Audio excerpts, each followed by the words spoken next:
আসসালামু আলাইকুম। আশা করি সবাই ভালো আছেন।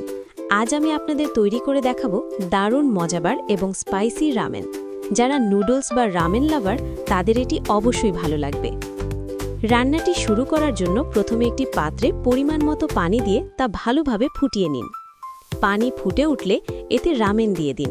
রামেন সেদ্ধ হতে সাধারণ নুডলসের চেয়ে সামান্য একটু বেশি সময় লাগে, তাই ধৈর্য ধরে সেদ্ধ করে নিন।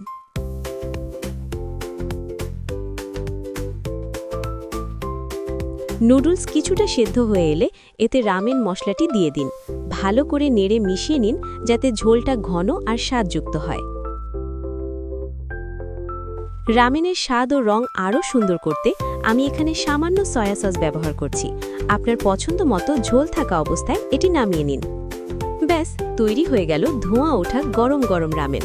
ভিডিওটি ভালো লাগলে অবশ্যই একটি লাইক দিবেন, বন্ধুদের সাথে শেয়ার করবেন আর এমন আরও রেসিপি পেতে আমার চ্যানেলটি সাবস্ক্রাইব করে সাথেই থাকবেন। ধন্যবাদ।